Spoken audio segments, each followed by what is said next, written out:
आज के लेक्चर में देखते हैं कि फंक्शंस क्या होते हैं, रेंज क्या होती है, मुख्तलिफ के फीचर्स मज़ीद क्या हैं, स्प्रेडशीट जो माइक्रोसॉफ्ट एक्सेल है इसके अंदर। तो रेंज देखते हैं, रेंज क्या होती है। Range it shows a range of continuous sales.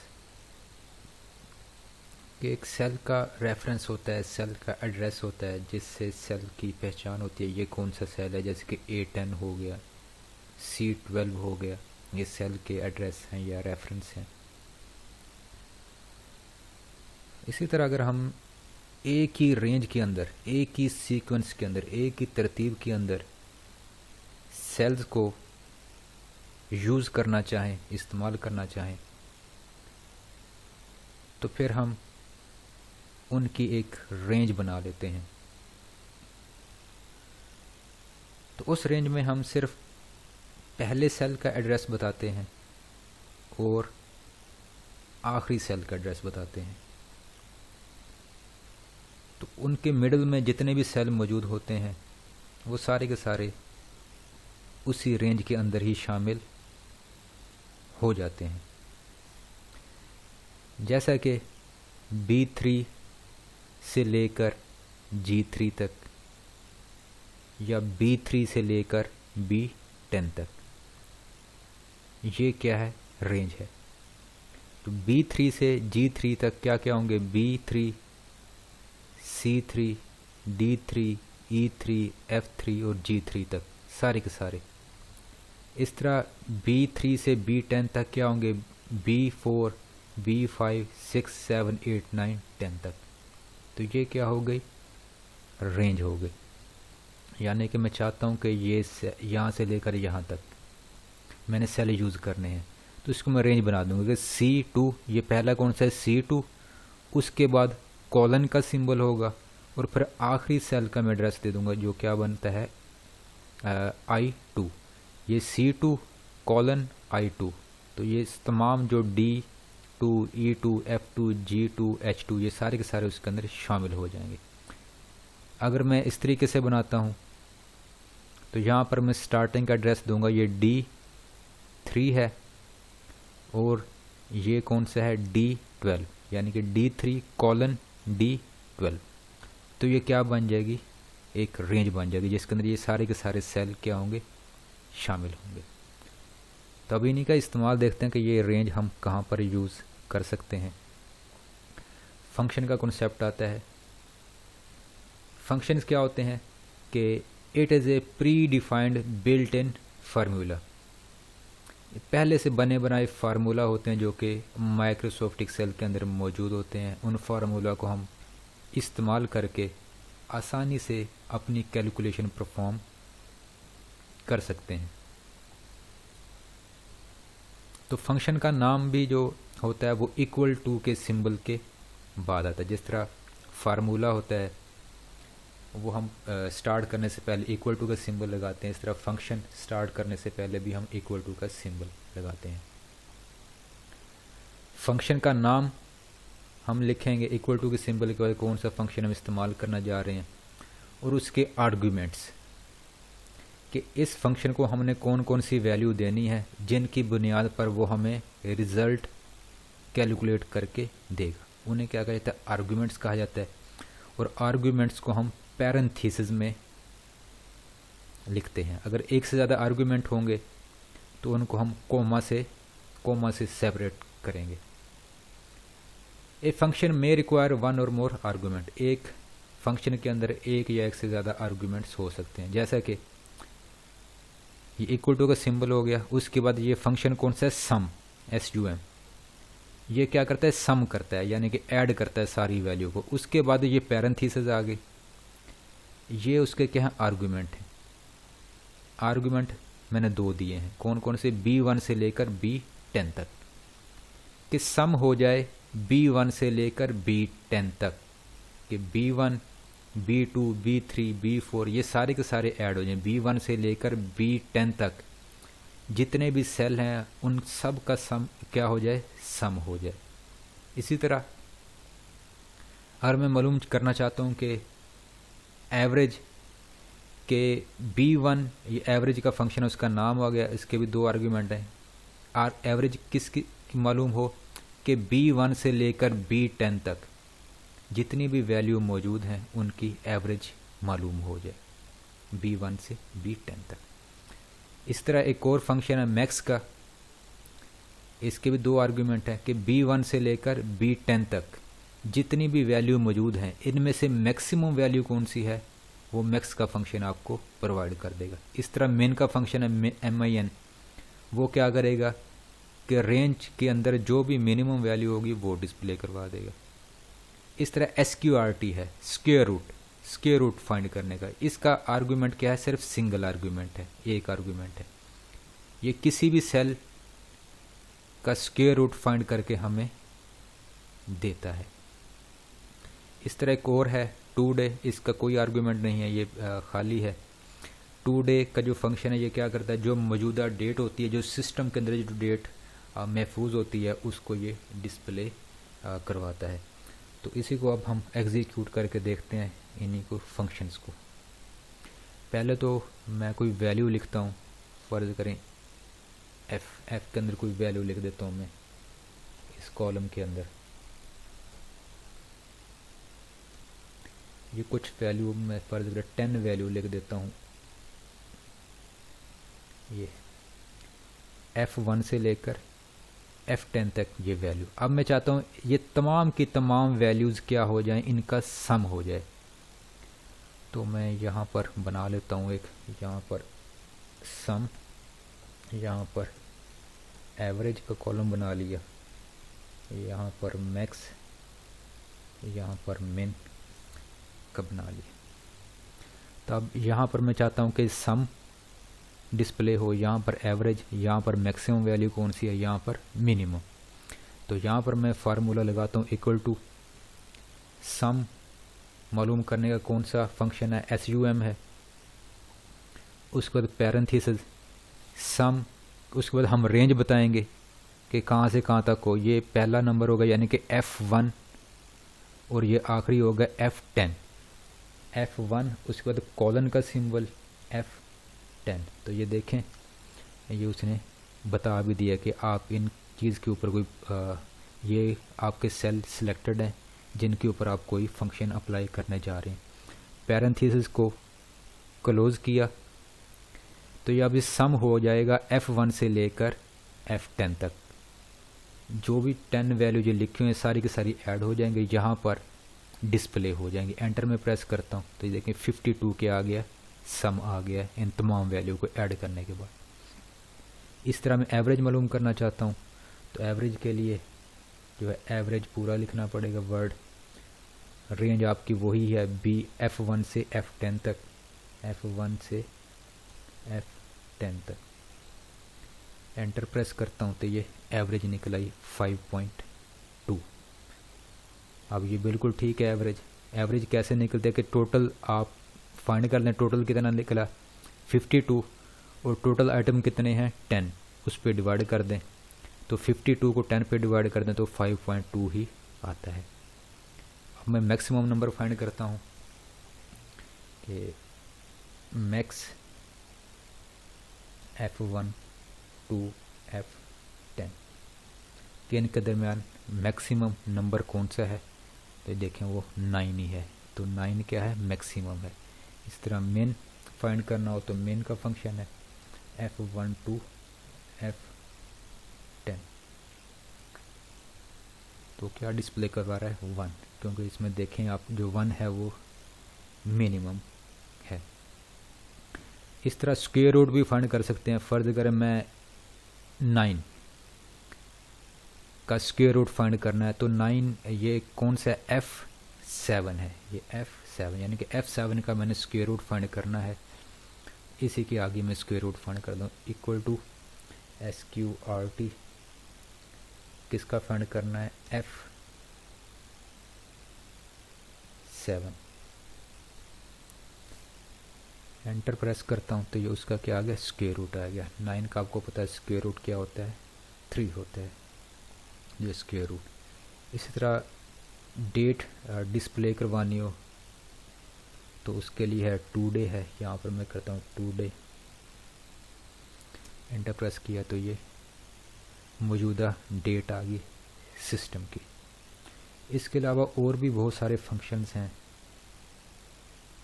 जो मुख्तलिफ मकासद के लिए यूज़ होते हैं। तो उन फंक्शन को इस्तेमाल करते हुए आप मुख्तलिफ तरह की इंफॉर्मेशन निकाल सकते हैं, डाटा के ऊपर मुख्तलिफ तरह के ऑपरेशंस परफॉर्म कर सकते हैं। तो ये रेंज और फंक्शन हो गई। उसके बाद देखते हैं नेस्टेड फंक्शन क्या होते हैं। नेस्टेड फंक्शन क्या है कि a function with in a function, कि एक फंक्शन के अंदर मज़ीद हम फंक्शन लगा दें तो वो क्या कहलाता है, नेस्टेड फंक्शन कहलाता है। देखें ये एक फंक्शन है, अभी हमने देखा कि एवरेज A2 से D2, कि A2 से D2 तक एवरेज फाइंड हो जाए। ये एक इनर फंक्शन है, जो अंदर जो फंक्शन है। आउटर फंक्शन क्या है, इफ़, ये आउटर फंक्शन है। इस आउटर फंक्शन के अंदर हमने एवरेज का फंक्शन लगाया हुआ है, ये एक आउटर फंक्शन है।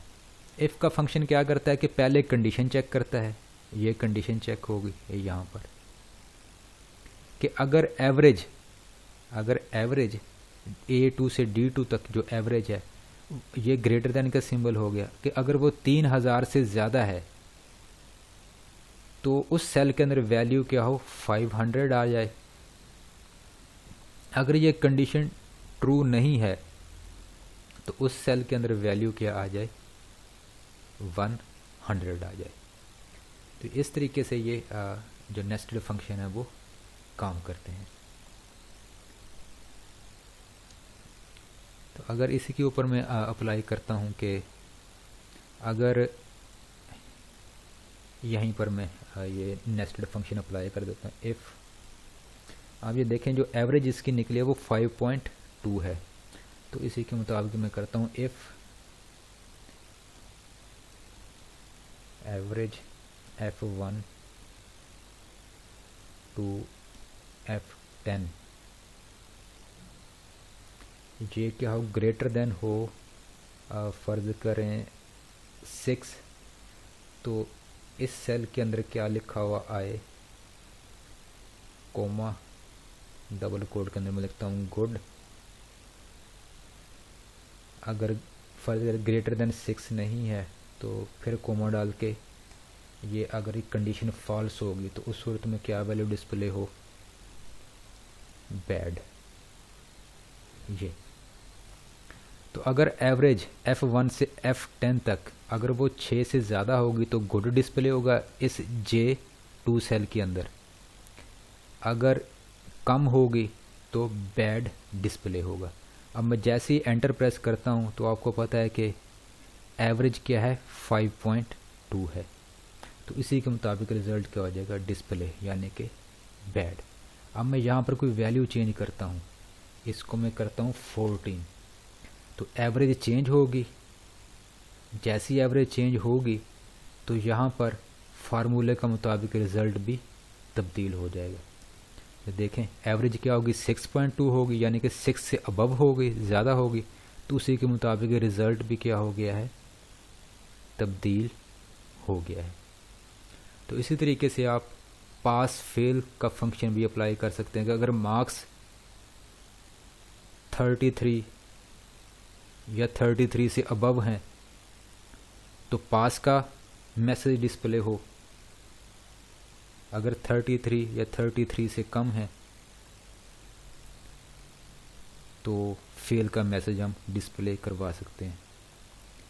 तो वो इफ़ फंक्शन के ज़रिए हम इस तरह के जो अल्टरनेटिव होते हैं ट्रू या फॉल्स की शक्ल में, कि जिसमें दो कंडीशन होंगी, दो आउटपुट हो सकती हैं, कि अगर कंडीशन ट्रू होगी तो ये आउटपुट होगी, अगर कंडीशन फॉल्स होगी तो ये आउटपुट होगी। तो इफ़ फंक्शन के ज़रिए आसानी से ऐसा रिज़ल्ट डिस्प्ले करवाया जा सकता है।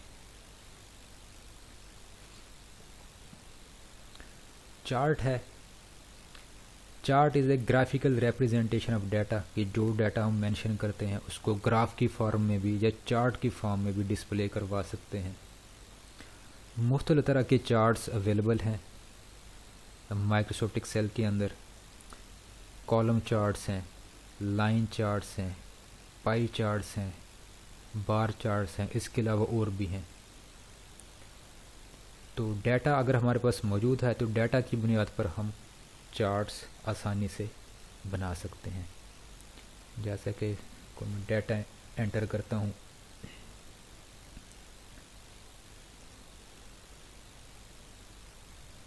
और करें यहाँ पर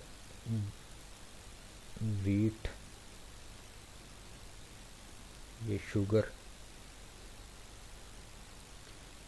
ये फर्ज अगर मैं लिखता हूँ कि 2016 में वीट जो हुई थी फ़र्ज़ करें वो 50 kg कह लें या कुछ कह लें, और शुगर हुई वो 60। इस तरह 2017 में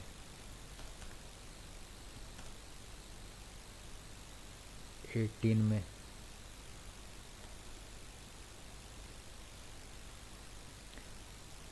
19, ये डाटा लिखा है, एक सैम्पल, एक फ़र्ज़ी डाटा लिख दिया कि वीट 2016 में 50 kg हुई और शुगर 60 kg हुई। इस तरह 17 में जो वीट है वो 45 kg प्रोड्यूस हुई, शुगर 34। तो ये डाटा हमारे पास आ गया है। इसी डाटा की बुनियाद पर अब हम ग्राफ या चार्ट बनाते हैं। तो इस डाटा को पहले सिलेक्ट करते हैं, जो भी डाटा है इसको सारे को सिलेक्ट किया, फिर इंसर्ट के टैब के ऊपर जाते हैं। इंसर्ट के टैब में देखें चार्ट्स मौजूद हैं, कॉलम चार्ट है, लाइन चार्ट है, पाई चार्ट है और बार चार्ट है, एरिया स्कैटर और मुख्तलिफ टाइप के और भी चार्ट हैं। तो हम कॉलम चार्ट पे क्लिक करते हैं तो उसके अंदर भी मज़ीद मुख्तलिफ टाइप के चार्ट हैं। 2D है, 3D कॉलम है, सिलेंडर है, कोन है, पिरामिड है। तो मैं ये 2D टाइप का ही चार्ट बनाता हूँ, ये वाला देखें, ये उसी डाटा की बुनियाद पर चार्ट बन गया है। ये 2016 में वीट कितनी प्रोड्यूस हुई और शुगर कितनी प्रोड्यूस हुई, ये जो ब्लू वाला कॉलम है ये वीट को रिप्रेजेंट कर रहा है, और जो शुगर वाला ये जो रेड जो कॉलम है वो शुगर को रिप्रेजेंट कर रहा है। इस तरह 2007 में कितनी हुई, 18 और 19 में। तो ये उसका चार्ट बन गया है। तो इसी तरीके से आप दूसरे चार्ट भी बना सकते हैं। तो माइक्रोसॉफ्ट एक्सेल के अंदर अगर आपके पास डाटा मौजूद है तो उस डाटा की बुनियाद पर आप किसी भी टाइप का चार्ट आसानी से बना सकते हैं।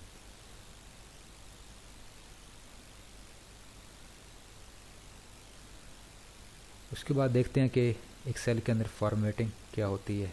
पहले अलाइनमेंट को देखते हैं। अलाइनमेंट 3 तरह की होती है, लेफ़्ट, सेंटर, राइट। जिस तरह माइक्रोसॉफ्ट वर्ड के अंदर आपने देखी थी कि लेफ़्ट जस्टिफाइड, राइट जस्टिफाइड और सेंटर होता है। इस तरह एक्सेल के अंदर भी अलाइनमेंट मौजूद होती है कि एक सेल जो है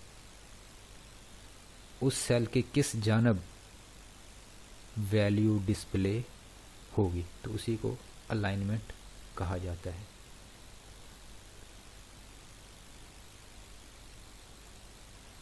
तो मैं डिलीट करता हूँ सारा डाटा।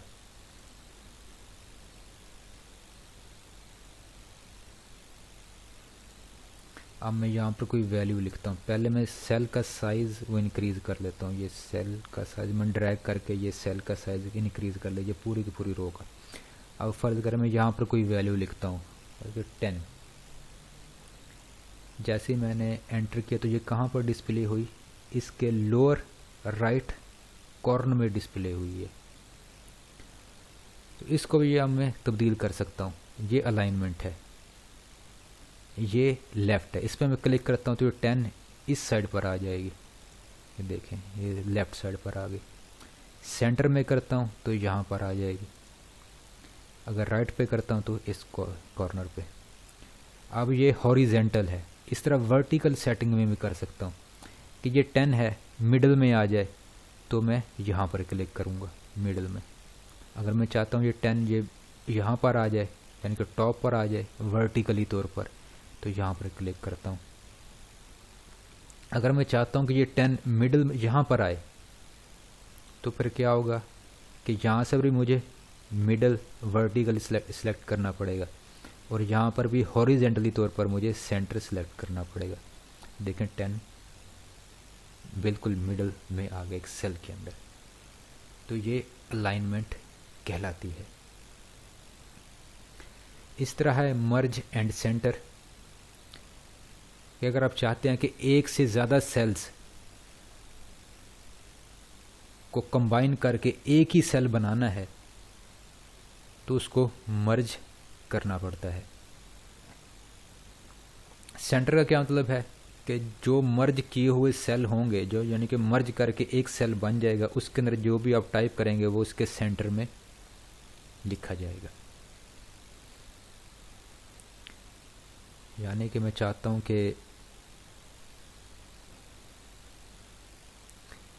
ये जो A1, B1 और C1 है, ये A1, B1, C1 इन तीनों को मिलाकर एक ही सेल बन जाए। वैसे ये 3 सेल हैं, मैं तीनों को सिलेक्ट किया, अब मैं चाहता हूँ कि तीनों को मिलाकर एक ही में बना लेता हूँ सेल। इनको सिलेक्ट किया और यहाँ पर जाके क्लिक करूँगा मर्ज एंड सेंटर, इस पर क्लिक किया तो ये देखें एक ही सेल ये बन गया है। तो अब इसके अंदर जो डाटा एंटर करूँगा वो क्या होगा, इसके सेंटर में एंटर होगा। ये देखें ये 3 सेल हैं वैसे, लेकिन ये वाला सेल क्या है, एक सिंगल सेल बन गया, क्योंकि इसको मैंने मर्ज करके एक ही सेल बना दिया है। तो ये मर्ज एंड सेंटर होता है।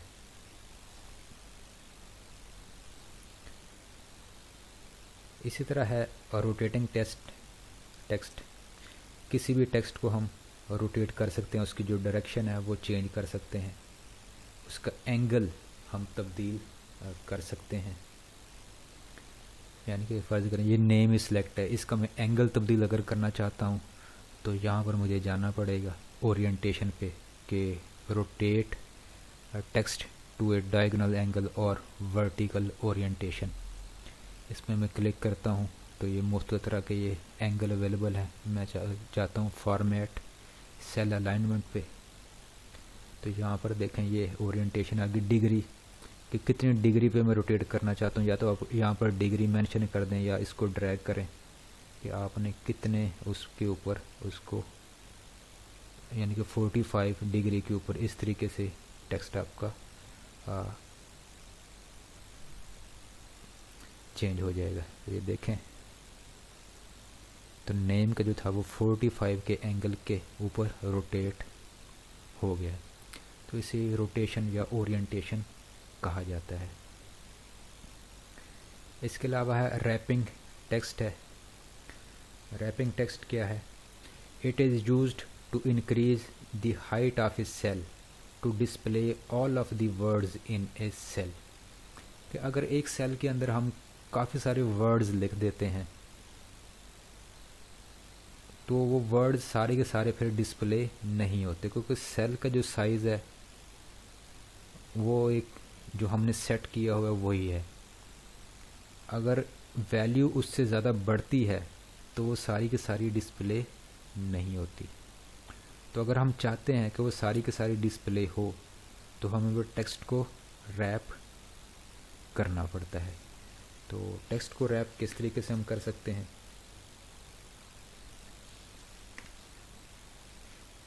कि फर्ज करें यहाँ पर मैं लिखता हूँ कोई वैल्यू डेट ऑफ बर्थ, तो आप ये देखें जो वैल्यू जा रही है इसका जो टेक्स्ट है वो एफ के कॉलम से बढ़ रहा है। तो ये एफ के कॉलम की वैल्यू होगी। अब जी के अंदर मैं लिखता हूँ एड्रेस।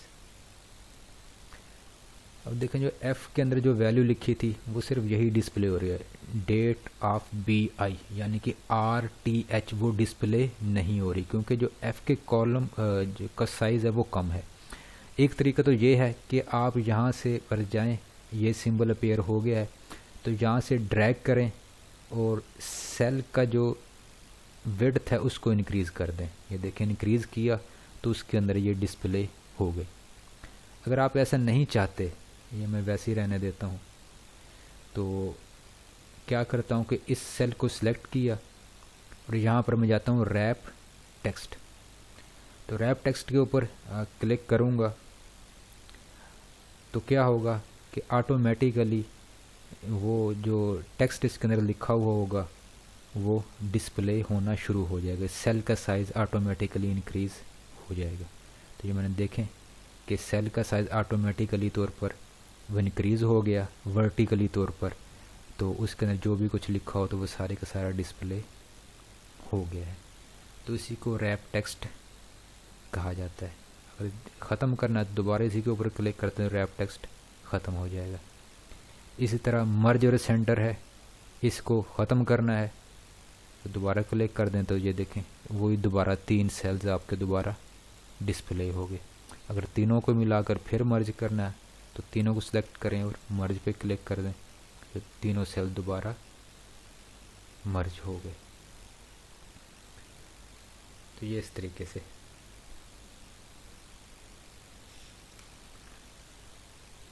तो आज के लेक्चर में इतना ही। ये आपका माइक्रोसॉफ्ट एक्सेल के बारे में